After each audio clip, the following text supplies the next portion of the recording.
So this is why I love playing on a Russian server, right? And low level games, right? Low level games. Because it's so, like, the loser's queue is so obvious, right? Do you remember I told you one of my videos where I was saying that Riot makes money by bouncing feeders and throwers between the teams, right? Between the teams. And you see, lo and behold, right? I was on I won the game, and I predicted my next game is gonna be the loser's queue. Lo and behold, I get this guy. Look at his summoners: heal and teleport, right? And look at their score. They were 0-7, 0-6. So they were 0-13 at one point. They fed Jinx so hard, I could not withstand her. She was on 6 items already. Look, you know what I'm saying?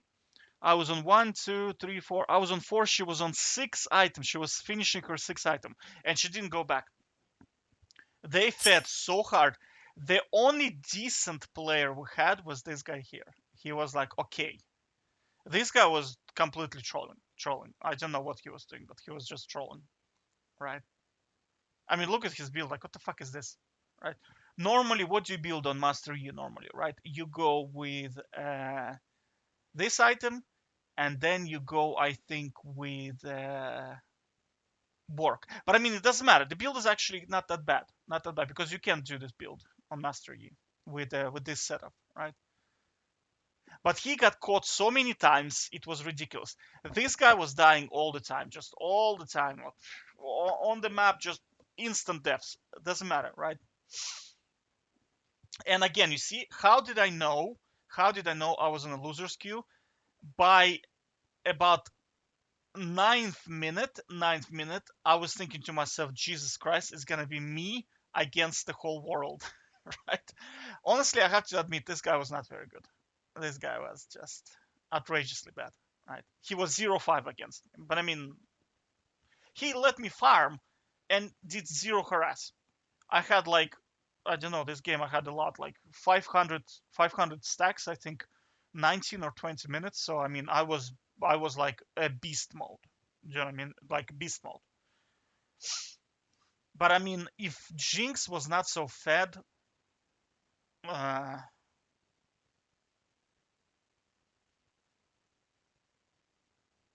I don't know. Nah, there's no way. And the funniest thing, like, so what I'm saying is that you see how obvious it is that these guys are the control unit, like these three guys. Well, I can say this too. So you see, next game, a system is gonna pick out players similar to these two and gonna put them in here, and then that's it. And I'm just gonna win the game, right? So all I'm doing is I'm just literally rotating games. I'm realistically not even playing the game. I'm just like flipping coin, you know. But it's so obvious in here. And the funniest thing, I'll show you the funniest thing. At one critical moment, we had a chance. I mean, unlikely, of course, we had a chance to come back, but we managed to ace them, right? And Master Yi, me, and Fizz all went for the Baron, and we left Severe and what's his name, uh, Kench, to manage the minions so they don't kill the Nexus, right? And the stupidest shit ever happened. Severe died to minions. And the minions killed Severe. You'll see. I actually start to suspect it could be robots. It could be robots because there's not enough players, and Riot is like, hey, we need to save the game in Russian server, so this actually could have been robots, honestly. Because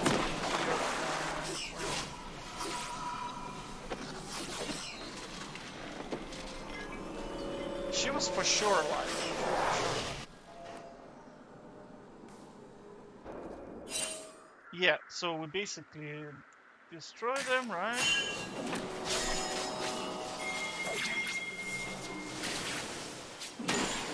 Yeah. Wait, but how did she die? Oh, wait a minute. Wait a minute. We need to wait until... Oh, I think I know how she died. It wasn't the minions. Thank God, dude. Thank God. At least he's not... Because it was embarrassing, you know what I mean? I think it was Burn that killed the guy. I'm almost certain it was Burn.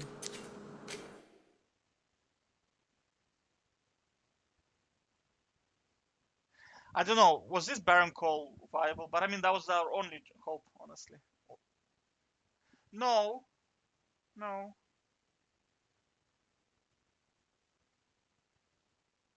Yeah, I think she did die to minions.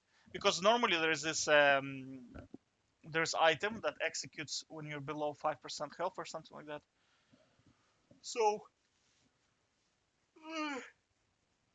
I thought maybe because the Severe got like red buffed and then maybe that's what happened, but let me see.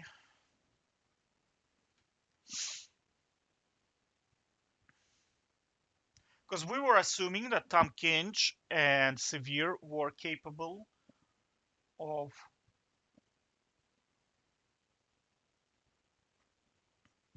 holding the wave, right?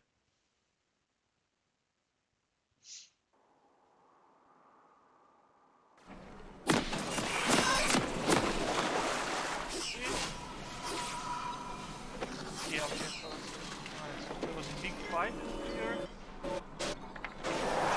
Sorry. Let's see.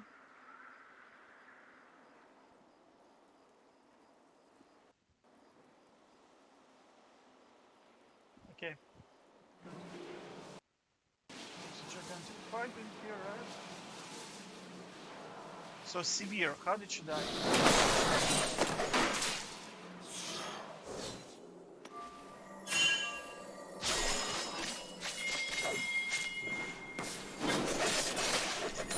Yeah, she died to me.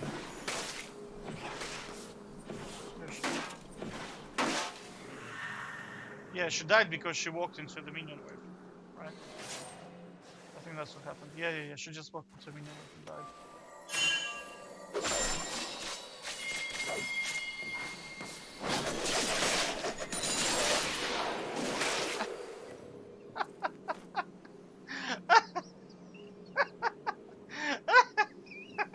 Can you imagine playing with these guys, right?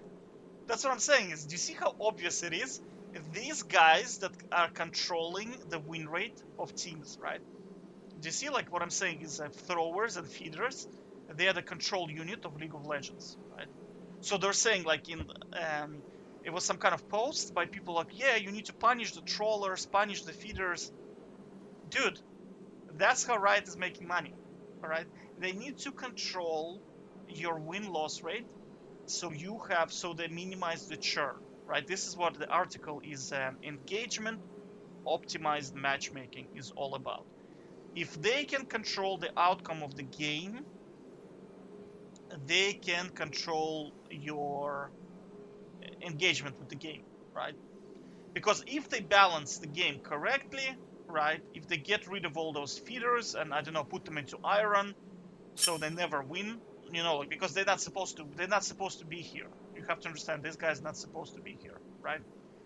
So they get into iron, you know, like whatever, we don't care about iron, and then you have to understand you will get to diamond in like, I don't know, 9 months. 6 months you'll be already in diamond, right? If the game is properly balanced. Not rigged right now, where like you have to play forever. Um, you see,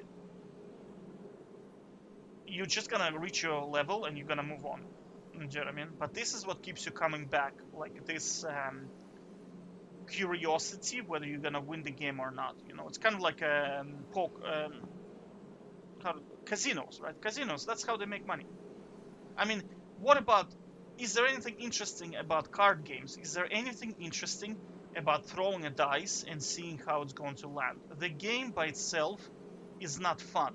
When you think about like casino games, how many people do you know that own casino games at home and they play them regularly?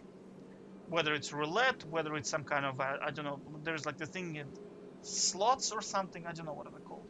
How many people at home has that? Not nobody has that. Yet casinos are profitable. I mean, casinos are everywhere when you think about it. Like I live in a neighborhood, we have 3 casinos in here. Like 3 casinos. They are so profitable, people open them frequently, right? So what keeps people coming back? And this is this kind of curiosity stuff, right?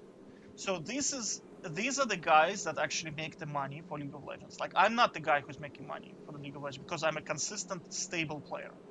You see, I'm going to play. Well, actually, I do also make money for League of Legends. I do, because they know, okay, somebody bought the skin. We want him to win.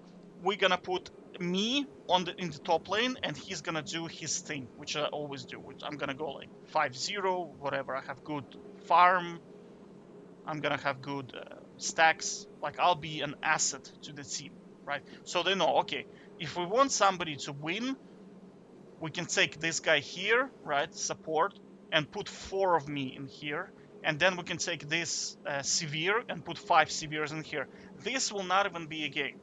Like if this happens, we take this severe, multiply by 5, put her in here, this guy here, and then 4 of me in here. Man, it will be like 17-minute game, right? And this guy gets to do whatever the hell he wants. He will have a lot of fun because he's not a kind of a. If he goes AFK, we're still gonna win. He's technically not relevant to the outcome of the game at all, right? So that's what I'm saying. This is how games are rigged or controlled, right? These are the guys are the most important. I would say they are the most important because you can predict whether somebody's gonna win or not based on these guys, right?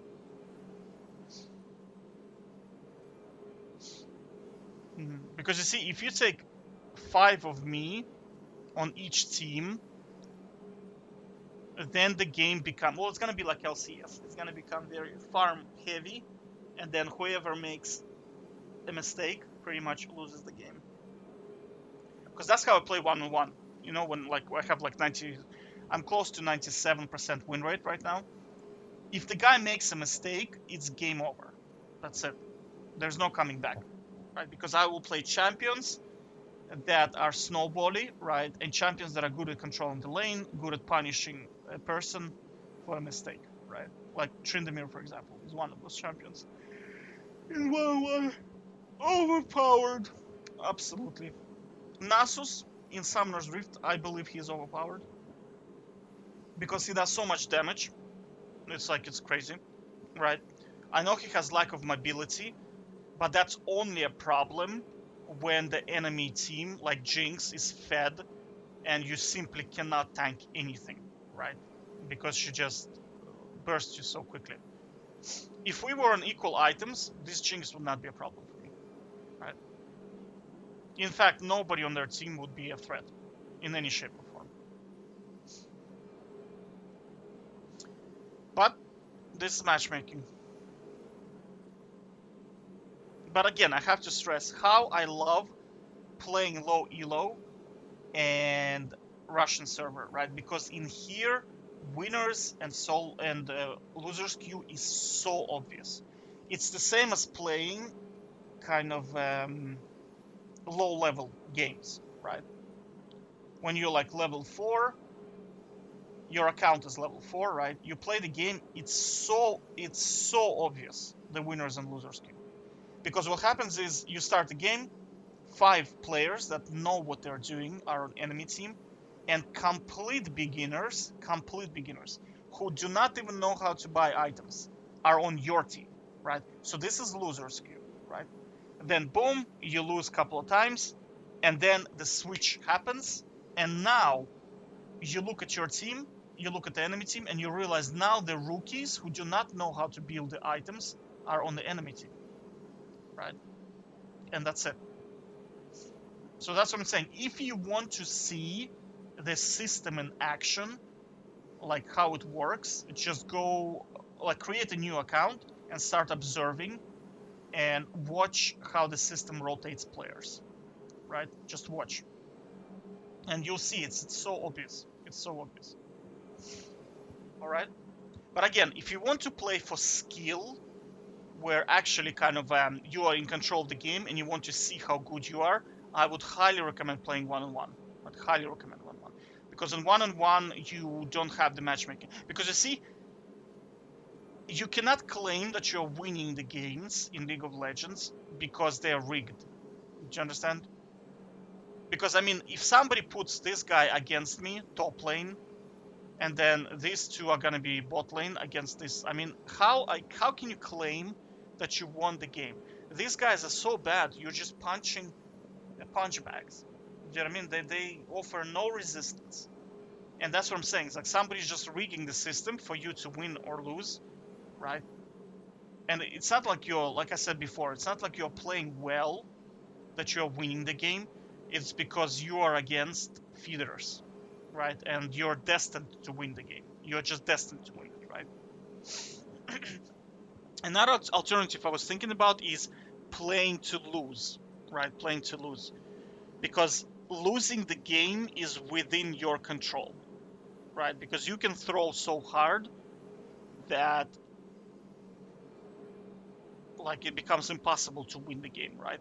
So, but I mean, you see, the problem is I've done that. I wanted to have an iron account, so I was like throwing the games on purpose, and the system got to such level where I was playing with silver 4 players. One of them was Aurelia, 14%, 14 games, 100% win rate against bronze players. So we were silver on average, excluding me because I was like almost iron 1. So silver players with 100% win rate Aurelia against the enemy team, and it was I like honestly I fed so hard. I even tried to mess up the Aurelia because I knew that she was a Smurf, and we still ended up winning the game. Do you know what I mean? So the system will not allow you to lose too many times in a row. But I'm using a system now, it's called Blitz GG, and if I see like 100% win rate Aurelia on like 14 games and I want to rank down, like get to Iron, I will not play the game.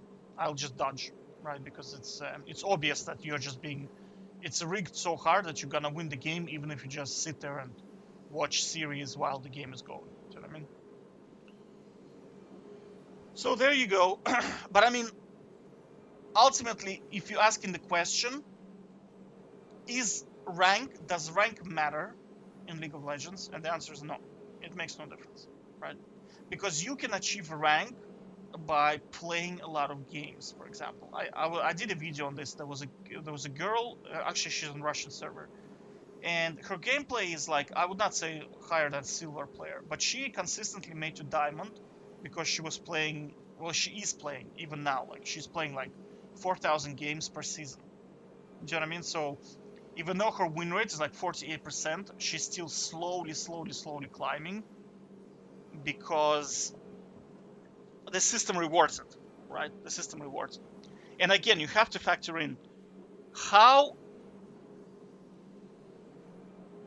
are these guys on the same team as me, right? If you look at my kind of one-on-one games, right, I was able to beat 6th, 4th, and 20th, I think, top players in EU West server, right?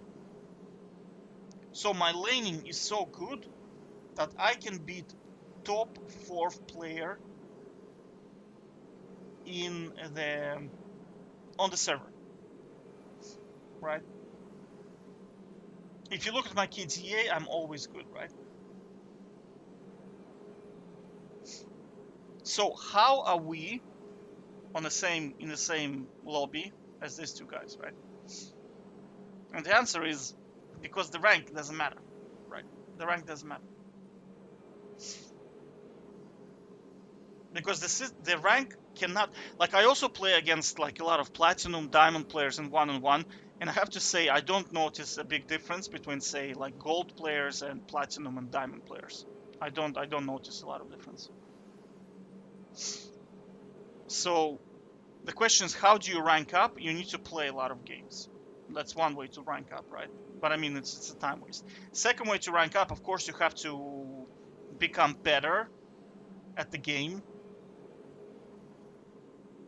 and that means you have to watch your replays and play dual queue as well.